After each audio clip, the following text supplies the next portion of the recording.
programa O X da Questão. Hoje, nosso convidado, ele é advogado, é vice-presidente da Comissão da Igualdade Racial da OAB, já foi presidente do Conegro e também ele é conselheiro de saúde da cidade de Taboão da Serra. Anderson Borba, muito obrigado pela presença. Obrigado, Borba, por ter aceito o convite. Muito obrigado, eu que agradeço. E o X da questão de hoje é: como é ser negro?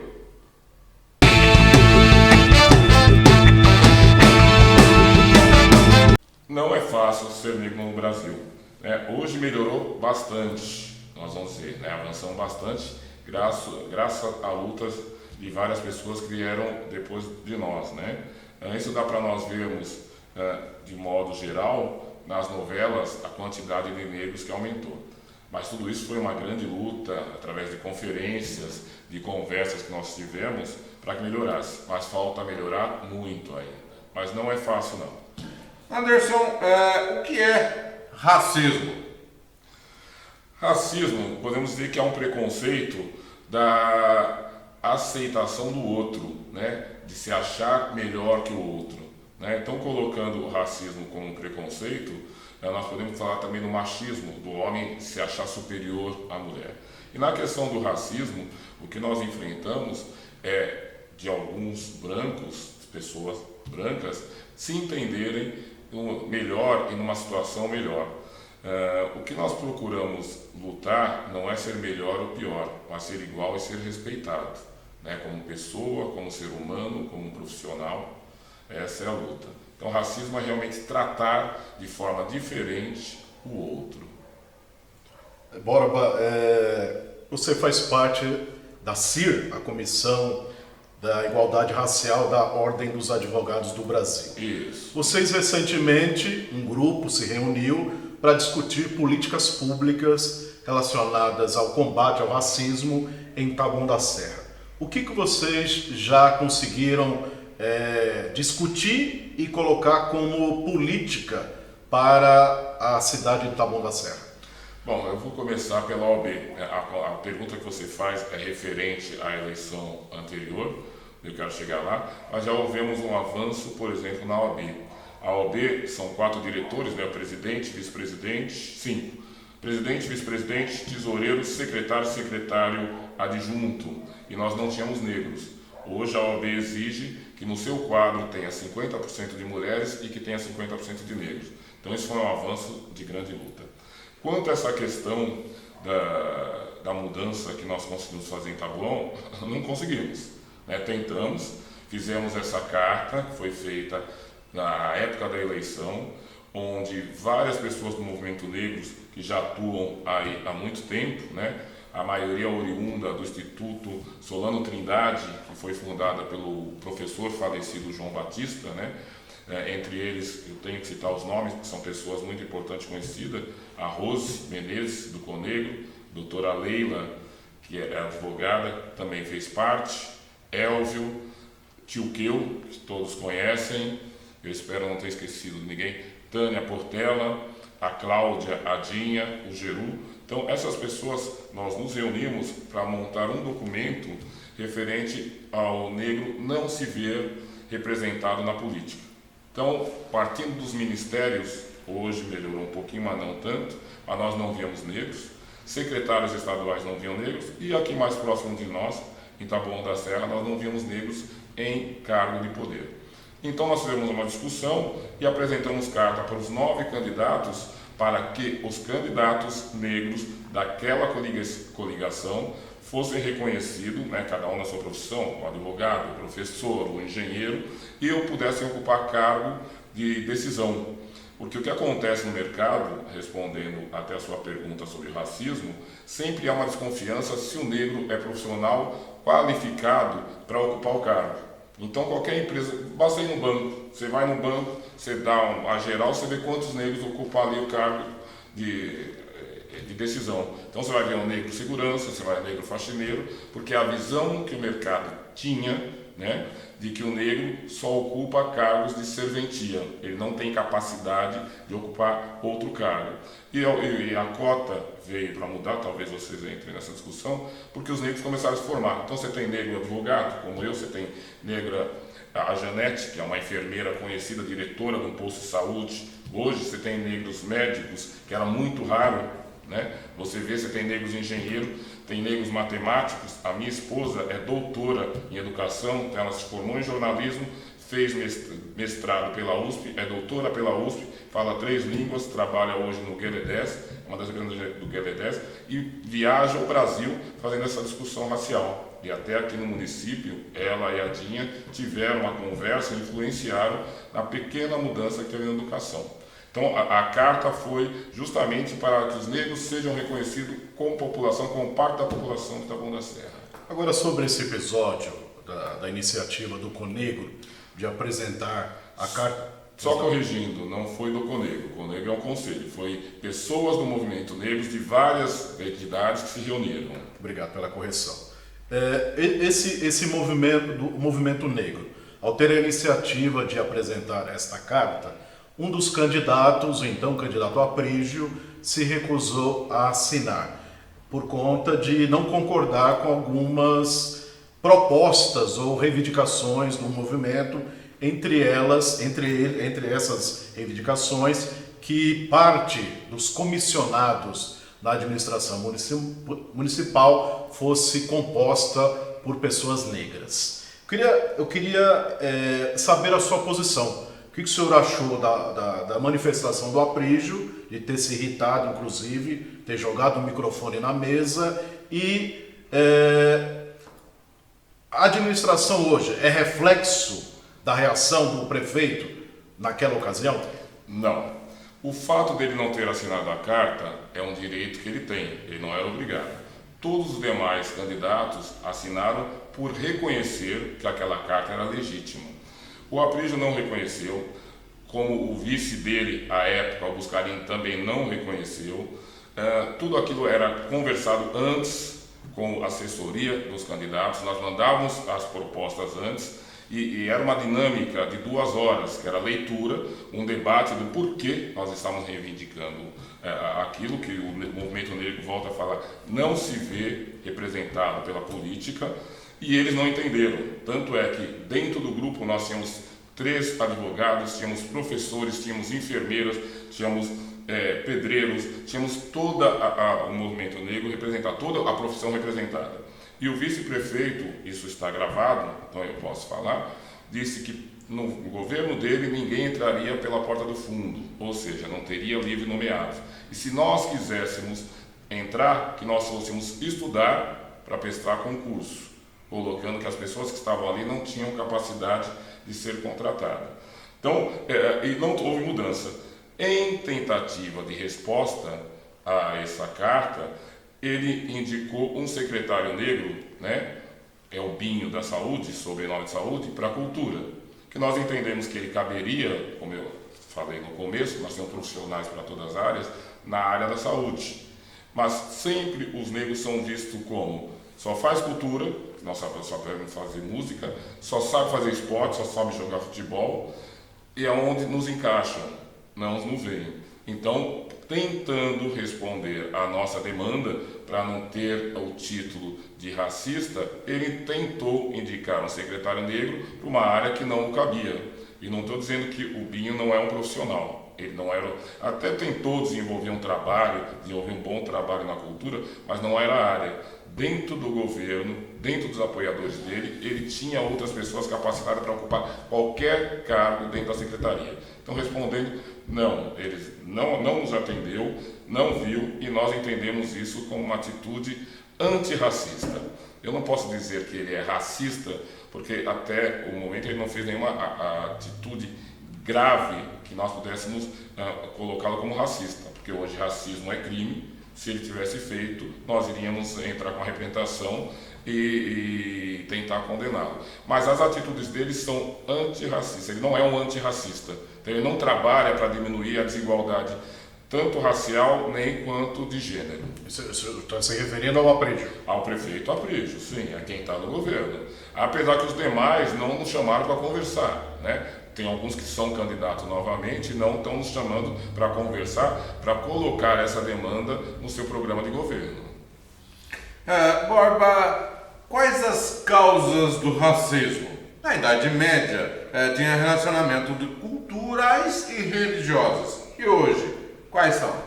Eu acho que o racismo continua sendo um projeto desde a época anterior, mas vem ainda do escravismo que nós tivemos no Brasil.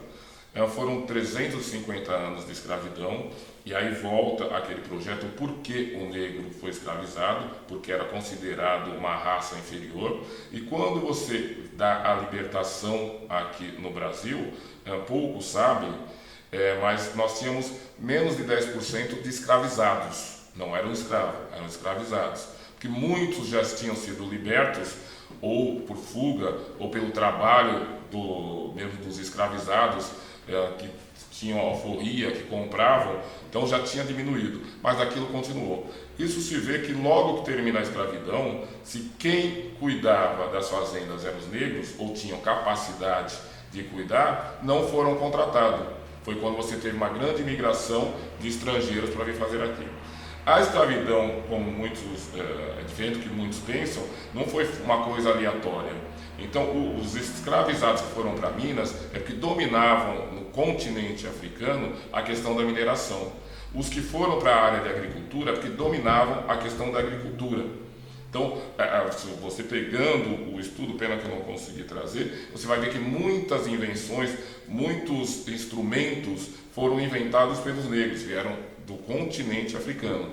É sempre bom colocar continente africano, porque se trata a África como se fosse um único país. Então você fala da Espanha, fala da França, fala da Itália e fala da África. A África tem 56 países que têm diferença. Aí vão citar, mas muitos negros foram escravizados por negros lá. Hoje o recorte que você tem da África, que você vê que é meio quadrado, não representa o que era o continente africano. Então você tinha reinados e não tribos no continente africano que foram cortados pelo meio. É onde você vê que vários países da África você tem conflito interno, que eram povos diferentes. Você considera que no Brasil o racismo ele é silencioso? O racismo não tão silencioso, mas ele é velado. Ele é velado. Realmente as pessoas tentam falar, quando você fala de racismo, né, você fala buscando de raça, o que se diz que todos são iguais, são raça humanos e todos são seres humanos. Se você pegar em uma sala com 1000 pessoas e perguntar se existe racismo no Brasil, todos vão levantar a mão. Se você perguntar quem é racista, ninguém vai levantar a mão. Mas você vê depois uma atitude, né? A forma de falar. Mas como é que eu falo hoje? Preto, negro, não é a importância do preto ou negro, né? Lógico que tem diferença. O negro pega o preto e o pardo, né? Mas é a questão do adjetivo que vem depois, é da tonalidade que você dá. Qual a intenção que você está falando para a pessoa, ou preto? Será que você está tentando ofender? Porque eu sou negro, então se você falar negro, eu não vou me ofender porque você falou negro. Mas muitas vezes você está querendo dar um tom que você entende que falar negro é um adjetivo pejorativo. Borba, ainda em relação à questão política em Taboão da Serra, só para deixar claro, retomando a pergunta anterior, Sim. O Aprígio não assinou a carta do movimento negro em que vocês pediam políticas públicas para essa parte da população. Muitas delas já são leis, tá? Vou registrar isso, não era nada que nós inventamos da cabeça, muitas delas já são leis, mas nós não nos víamos representados. Agora, em relação especificamente às políticas públicas no município de Taboão da Serra, o Aprígio continua sem cumprir com ações ou com políticas que vocês pleiteavam na carta? Sim.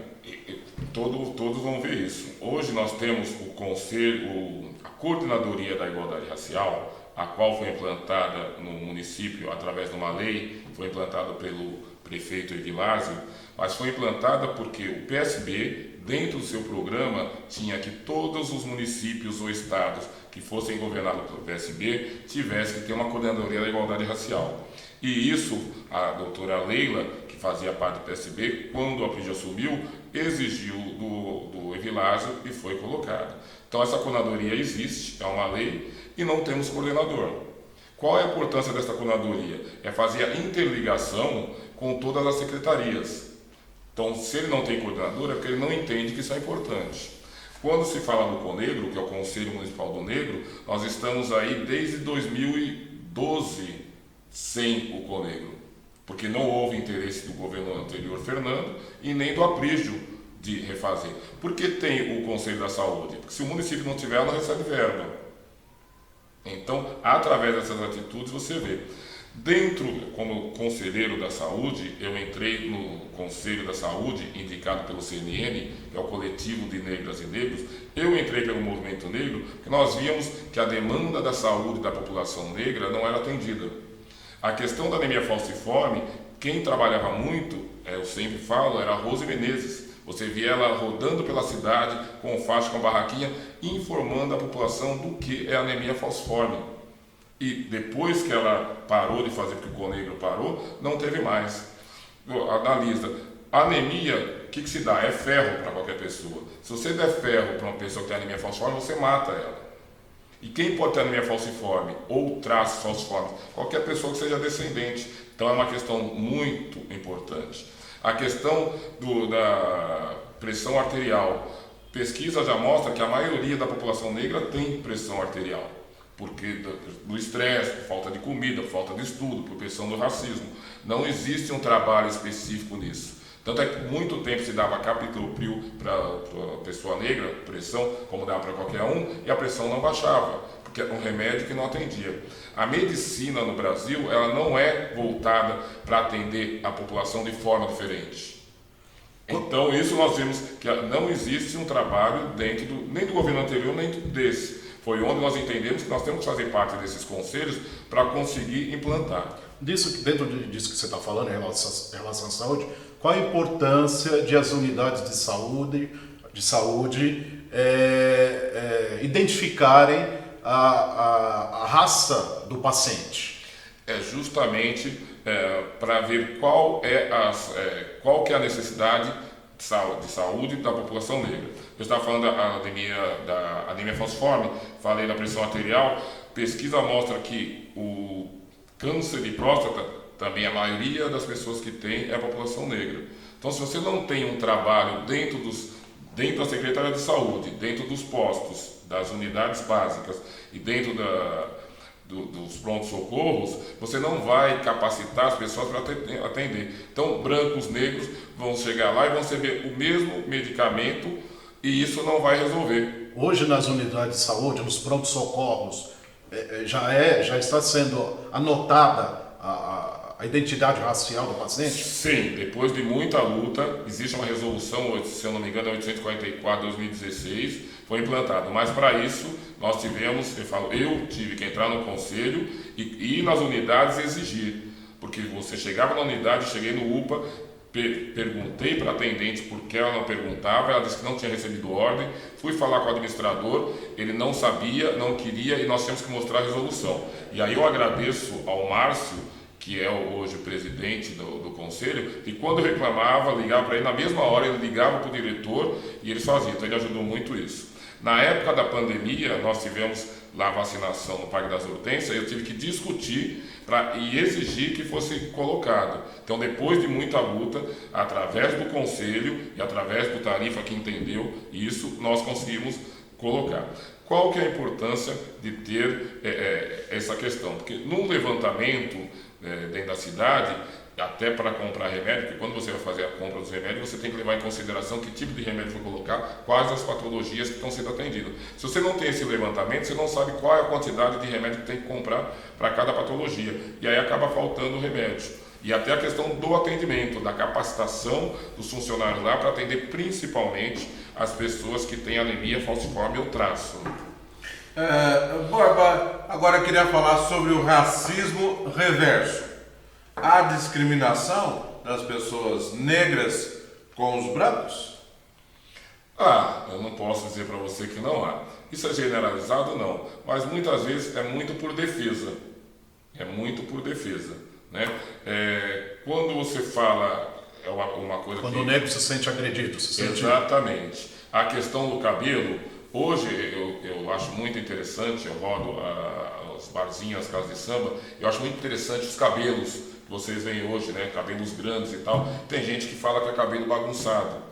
Né? Antigamente você tinha que cortar, o meu cabelo é baixo porque eu sempre usei cabelo baixo, eu fui bancário, né? Trabalhei no Bradesco e eu peguei esse hábito, né? Mas isso a gente era ofendido, porque você não alisa seu cabelo, porque você não passa o ferro quente no seu cabelo, você percebe? Eu trabalhei no escritório de advocacia, onde uma advogada loira foi numa audiência trabalhista e depois tinha um comentado que achava que a juíza, que era uma mulher, a juíza parda, tinha um black, que aquilo era peruca, que aquilo era horroroso, né? Porque tem que ter um padrão, né? Então a política no Brasil tem um padrão. Você olha o Congresso, são homens brancos, né? São mulheres loiras. Quando chega uma mulher com cabelo grande, não tem cara de político, não tem cara de médico, não tem cara de... Então existe muito em questão da defesa. Mas existe o racismo, sim, né? Tem negros... Conheço muitos que não gostam de branco, não querem conviver com branco, né? Mas tudo é uma cultura, né, que se tem. Mas sou contra também, eu acho que não tem que ter preconceito de forma alguma, nem racial, nem de gênero, enfim, né? Eu acho que as pessoas têm que ser respeitadas como pessoas. Borba, quais são os crimes de racismo? Complicado falar o crime de racismo, né? Mas o crime de racismo vem bem na falta de respeito. Exemplo, de você proibir alguém de entrar num lugar. Nós tínhamos antigamente o elevador, ainda existe o elevador social e de serviço, né? Entendendo que o de serviço seria para subir com alguns objetos, material. E antigamente você era obrigado, como negro, a subir pelo elevador de serviço, independente de ser empregado ou trabalhar naquele local ou não. Que mesmo que você trabalhe, não veja a necessidade de subir por um elevador, né? Então, quando você proíbe alguém de fazer algo por causa da raça, ou você se sente no direito de passar à frente, de ultrapassar porque a pessoa é negra, você começa com um crime de racismo. Quando você o compara com um animal, como nós temos visto, né, no futebol, de toda hora chamado macaco, você é um crime de racismo. Agora é interessante que se fala de macaco, o mico-leão branco não é preto, é branco, né? Mas essas pessoas que são racistas entendem que é essa forma, né, de atingir o negro, que o negro é inferior a um animal. Agora, em relação à questão do crime, tem a questão do racismo, o crime de racismo e o crime de injúria racial. Que ainda hoje não há mais a mesma coisa, não há diferença. Racismo ou injúria racial é a mesma coisa. O racismo é quando você fala de uma população, né? E o injúria racial é quando você fala direto da pessoa. Então, quando você agride uma pessoa, era injúria racial. Quando você falava genericamente, era racismo. O racismo era crime e a injúria não. Hoje unificou tudo. Tudo é crime de racismo. Eu vou complementar então, Adilson, quero saber das leis, né? Para complementar. Como você vê as leis contra o racismo?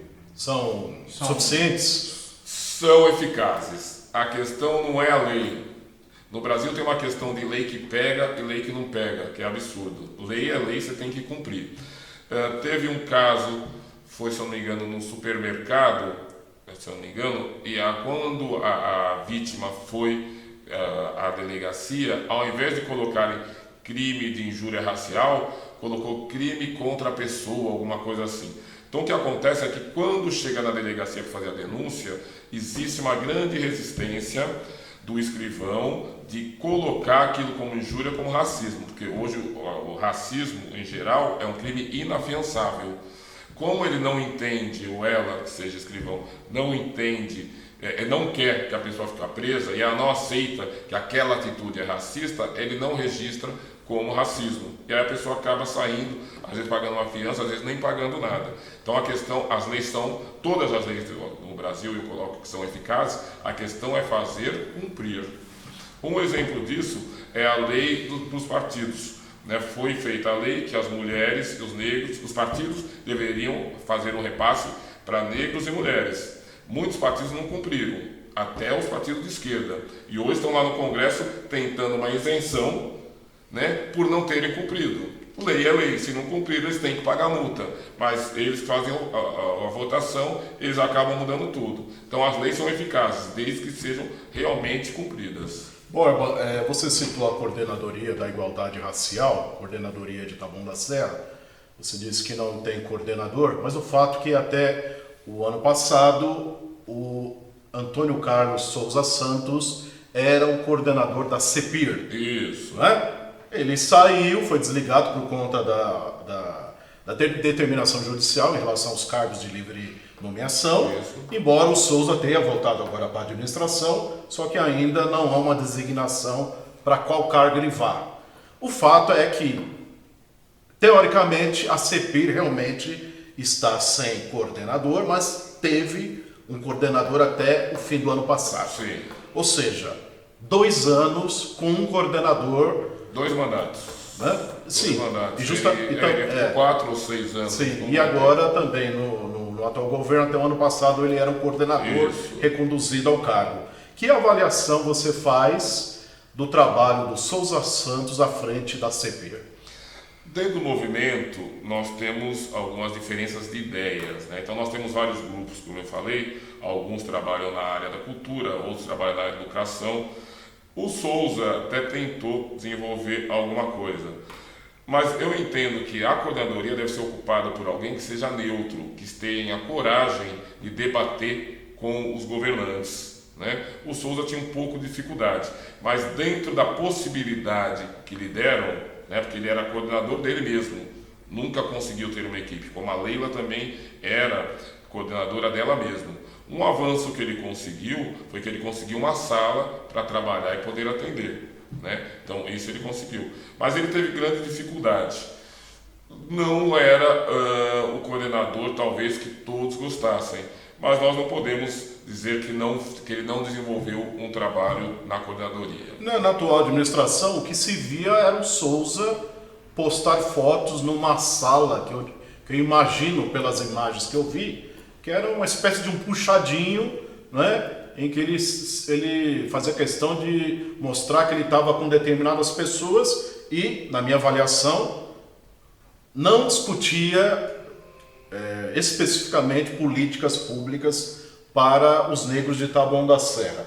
Eu até lembro que você fez críticas de que ele não representaria os coletivos de negros do município.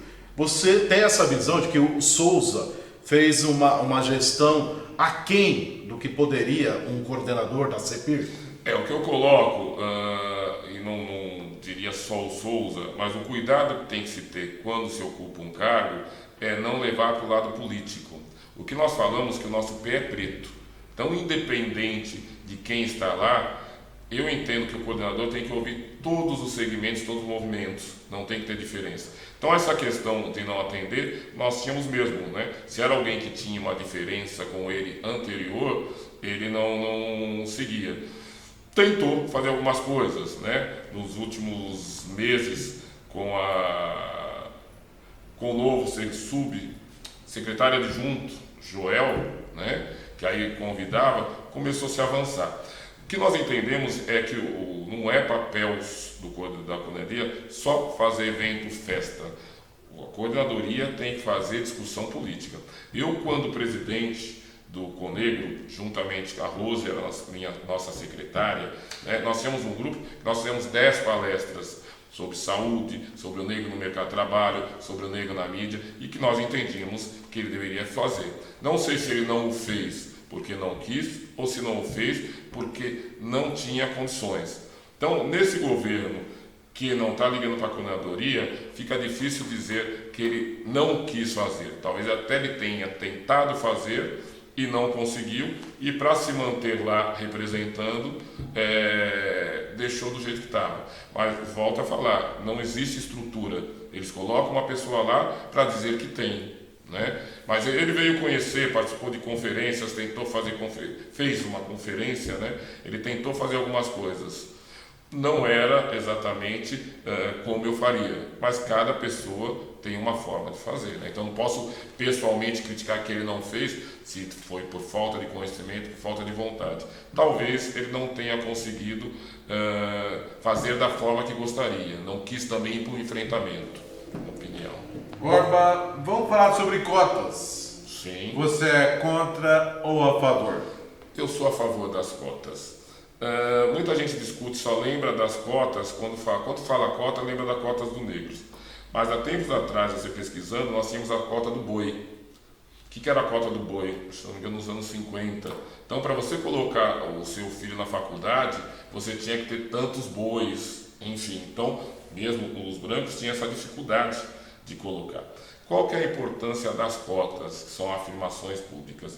Voltando à questão da libertação dos escravos, que todos foram colocados na rua e trouxeram os brancos, os japoneses, para trabalhar nas fazendas, os negros ficaram totalmente desempregados, sem profissão, sem poder ler, né? E não podia estudar, e isso o negro veio sobrevivendo. Para entrar nas universidades públicas, e aí nós vamos discutir a questão da escola pública, o que você aprende nas escolas particulares, principalmente, o conteúdo que você tem, é muito superior do que você tem na escola pública.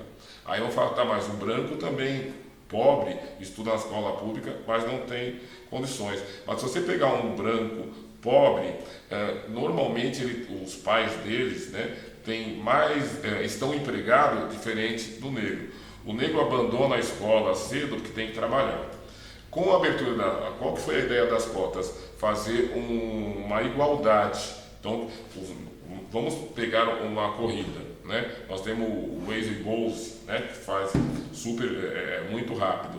Se nós formos correr com ele, não tem como. Para nós tentarmos correr com ele, nós temos que ter uma vantagem, né, para tentar ao final chegar junto, porque a gente sabe que ele vai chegar mais rápido. O que eu quero dizer é que o conteúdo que a pessoa branca tem, escolar, era muito maior do que o negro, e pesquisas mostram que o negro leva mais tempo para sair do fundamental e o médio do que o branco. Então, o conteúdo que ele tem é muito maior do que o negro para concorrer numa universidade. E as cotas vieram para igualar isso. As cotas têm que ser permanentes? Não. E a ideia nunca foi ser as cotas permanentes. Tanto é que esse ano tem a discussão, a avaliação dos 20 anos, se ela vai continuar. Quando entrou essas cotas, muitos diziam que a qualidade do ensino na escola superior ia cair. Ao final de 5 anos, que é um ciclo, né, do bacharelado, viu-se que os negros que entraram por cota foram superior às pessoas que não entraram, porque ele agarrou aquela oportunidade para poder se firmar. E hoje, eu volto a falar, nós temos médicos negros que não se via médicos negros. Nós temos dentistas negros que não se via, até porque um curso de medicina é muito caro, né? Foram as cotas que permitiram. Esses profissionais vão ter um ganho que seus filhos não vão precisar de cotas. Então a cota é um projeto para ter uma igualdade para que amanhã não se precise. 20 anos foi suficiente? Não, mas melhorou bastante. Então, mais 20 anos, que é gerações, né? Uma geração é em torno de 20 anos, já nós não vamos precisar, todos vão ser igual. Estados Unidos nós vimos isso, né? A libertação dos escravos nos Estados Unidos foi diferente. A questão racial nos Estados Unidos é diferente, é real. Como nós falamos, o Brasil é velado? É velado. Nos Estados Unidos é real, é claro, né? E com isso você tem um embate. Mas lá você teve presidente da República, você tem banqueiros, né? Você tem industriais ricos. De onde vieram? Vieram das cotas, que foi reconhecido e financeiramente se deu. Talvez, não sei se vocês vão falar da reparação financeira, existe uma discussão há muito tempo da reparação financeira, mas não é uma distribuição para os negros. Cada negro vai receber X valor, mas é para que invista na qualidade de vida do negro, escolar, saúde, de trabalho, essa é a questão. Borba, população carcerária, na maioria são negros e pardos, né? O último levantamento deu um percentual muito alto. Sim. A que você acha que deve esse fator? Teve uma discussão agora há pouco tempo, até o Alexandre Xandão fez essa discussão da lei de drogas. A lei de drogas tem o artigo 28 e o artigo 33. Qual que é a quantidade de drogas que se coloca a tráfico? Não se tem. Uma pessoa branca com uma quantidade, com 4, 5 pinos de cocaína, é considerado usuário. Um negro com 4, 5 pinos é considerado traficante. Então, se voltar à pesquisa, a população carcerária aumentou, a população carcerária negra aumentou depois dessa lei. Se pegar nos anos 80, você vai ver que não era tantos negros. Falavam-se que eram e fizeram a pesquisa, não era muitos brancos. Você não tinha a questão de drogas. Então hoje a questão de drogas foi o que aumentou. Então os jovens negros que estão na periferia veem os amigos andando de moto e é o que eles querem. E aí eles são cooptados pelo tráfico. Então nós temos alguns que entram pelo tráfico mesmo. Mas tem os outros que são usuários. E que quando parados, e que isso é infelizmente, entre aspas, normal, encontrado qualquer quantidade de drogas e vão para a delegacia, eles são considerados usuários. Então é muito a questão também racial que se colocou. Eu fiz uma prova para delegado ano passado e tem um autor, um criminologista que nós já pedimos para abolir das provas, que é o Lombroso, que o Lombroso definia que o bandido tem cara. Então ele dava todo o perfil, e quando você vai ver o perfil é negro. Então o policial andando, qualquer policial ou alguém da área de segurança andando, vendo o negro é suspeito. Se tiver um negro em um banco correndo, ele vai atrás do negro achando que o negro é bandido. Então o perfil racista que se colocou faz com que o negro seja, considerado bandido. Borba, a questão do ensino da cultura afro-brasileiro na escola básica. Lei 10.639. Há uma pesquisa que aponta que em 70% dos municípios brasileiros essa lei ainda é um quadro em branco, literalmente. Pois é, minha esposa, através do GDS, e outras entidades, fizeram uma pesquisa, um levantamento nos municípios, quantos implantaram. É absurdo o quanto de municípios não implantaram essa lei. O que diz a lei? Diz que deve ser, nos cursos de educação, e isso faz parte da LDB, é a lei de educação. Esqueci a Diretrizes básicas de educação, isso. Na verdade, a lei 10.639 é complementar a essa lei, e diz que tem que ter. Qual que foi a ideia dessa lei? Se pegarmos o livro da época que nós estudamos, um livro de 300 páginas, 2 páginas, no máximo, se eram 2, era destinada a negro. O negro foi trazido da África, era escravo e acabou. Não se falava mais.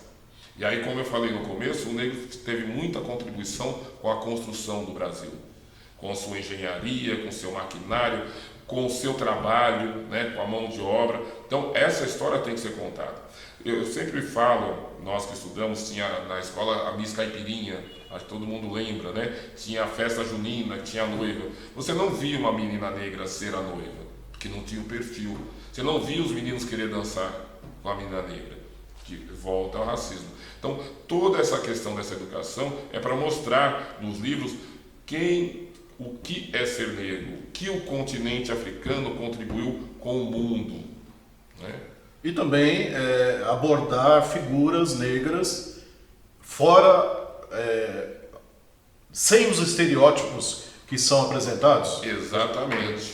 Nós tivemos, de novo, muitos negros que contribuíram. Nós tivemos o médico que fez, acho que a primeira cirurgia de coração foi negro. Aquele filme Estrelas de Todos os Tempos foi uma matemática negra que contribuiu para que o foguete fosse para a Lua, Isso é muito importante para que nós consigamos mostrar para os nossos jovens que eles podem, os jovens negros, que eles podem, para mostrar para os brancos que dê condição de um negro estudar, trabalhar, que ele vai chegar onde? Que aí nós não vamos precisar das cotas. Agora essa lei da aplicação do ensino da cultura afro-brasileira, da cultura africana, é aplicada, é efetivada em Taboão da Serra? Começou a se trabalhar. Como eu falei, hoje com a nova secretaria, com a Dirce e com o Oderlan, na época do Evilásio nós conseguimos iniciar alguma coisa, né? Mas hoje eles começaram a implantar um pouco mais. Mas volto a falar, eu fiz a pergunta antes para vocês da questão da pobreza menstrual, que eu desconhecia por ser homem, porque minha irmã não precisou, minha filha não precisou. Então, se você não é negro, você não vê tanto a importância. Pode ser melhor aplicada? Pode ser melhor aplicada. Então tem que tomar cuidado com o que se coloca nos livros, como é construído esse livro. Se você não tem pessoas negras lá, volto à questão da nossa carta, né? Que a nossa carta pedia para que se colocasse negros em cargos de decisão dentro da prefeitura. Se você não tem alguém que necessita disso lá, o pessoal não vai ter a mesma visão que uma outra pessoa. Então está aquém ainda, mas começou-se um trabalho melhor. Mas o que é esse começo? Quer dizer que dentro da sala de aula os alunos têm conteúdo voltado à cultura afro-brasileira? Existe de fato isso? A prefeitura, essa nova secretaria, começou a se preocupar com os livros, mas o trabalho é muito maior, né? Você tem resistência de diretores, você tem resistência de professores. Então, por mais que eles tentem implantar, que ainda falta um pouco mais de atores para fazer com que isso aconteça, já está acontecendo. Bem acanhadamente, tá? Se você for às escolas, não tem biblioteca, no seu quadro de livro não tem os livros necessários, você não tem um trabalho antirracista com jogos, com livros, mas já estão começando o trabalho. Estão começando pelo menos a querer ouvir. No início desse governo, que o CNN fez reuniões com várias secretarias, começaram a ouvir, mas com uma grande resistência. Por que uma grande resistência? Porque ainda existia pelo prefeito não é bronca a palavra, mas uma mágoa do que aconteceu com ele. E que não fomos nós, foi ele que fez tudo aquilo. E ele não abriu conversação. E os secretários têm preocupação de conversar conosco para colocar algumas coisas, né, da questão racial. Então, melhoraram, mas sempre com o receio de conversar com os atores que podem fazer isso. Quais são os que fizeram parte da carta? Só para complementar, em relação a essa questão de que você diz que a Rede Municipal de Ensino de Taboão da Serra está aplicando o ensino da cultura. Está se esforçando para aplicar. Tá. O Verbo até noticiou faz cerca de 2 anos de que a Secretaria de Educação de Taboão da Serra estava usando livros que diziam que os negros eram escravos. Isso. Que os negros tinham a prática da capoeira como um instrumento de violência. Eu quero que você possa falar, inclusive, em relação a isso. Quais os erros em certas terminologias que caracterizam o racismo? Não é escravo, escravizado. Porque falar que o negro é escravo, parece que ele veio de lá como escravo, como médico, como engenheiro. Não, ele saiu da sua terra e veio aqui para ser escravizado. Foi imposição, Foi imposição, exato. A questão da capoeira é uma cultura. A capoeira, além de ser uma dança, ser uma cultura, mas era uma forma de defesa da população negra. Como não era permitido uma série de coisas, como a religião, né, a Umbanda, por exemplo, é a única religião brasileira, porque nós tínhamos o candomblé no continente africano, e aqui eles consideravam feitiçaria, não podia praticar, e aí, para enganar os senhores, começou a se associar à Igreja Católica, tanto é que tem uma relação na Umbanda do santo católico com o santo do candomblé. Os negros tinham uma forma de disfarce, né? Tem outras coisas que nós aprendemos, mas a capoeira, quando eles perceberam, nós aprendemos que era uma forma de defesa e faziam como forma de dança, que era uma forma de resistência. Então, quando você fala dos livros, realmente, no primeiro governo do atual, foi se usar no livro do governo anterior, foi quando nós fizemos uma reunião pedindo a correção, o segundo ano houve uma correção, então cada ano vem melhorando. Diminuiu-se o diálogo referente a isso, né? Mas houve um pequeno avanço. Então, eu não posso tirar o mérito de quem trabalha, mas a secretária Dirce e o secretário Delan, eles são mais abertos para esse tipo de discussão. Ok, Anderson, nós já chegamos ao final do nosso programa de hoje. O assunto como racismo foi muito proveitoso. Eu queria lhe conceder 1 minuto aí para você fazer as suas considerações finais. Eu agradeço, ao Márcio, ao Dilson pelo convite. Espero que tenha contribuído, com o programa e principalmente com a população nessa questão. Não sou um expert, sou meramente uma pessoa interessada que luta por isso e que se entenda que negros e brancos têm o mesmo direito e que há necessidade de uma maior representação, principalmente na política, da população invisível que nós colocamos, que são os negros, que são as mulheres negras, que são as mulheres solos, e o ano que vem é a oportunidade disso, de tirarmos esse perfil que foi colocado pela sociedade, pela Globo, que médicos, engenheiros, empresários e políticos são só os homens brancos ou mulheres brancas. Que todos nós temos direitos e queremos nos ver representados em todo lugar. Muito obrigado. Ok, por hoje a gente vai ficando por aqui. O programa O X da Questão volta na semana que vem. Até lá!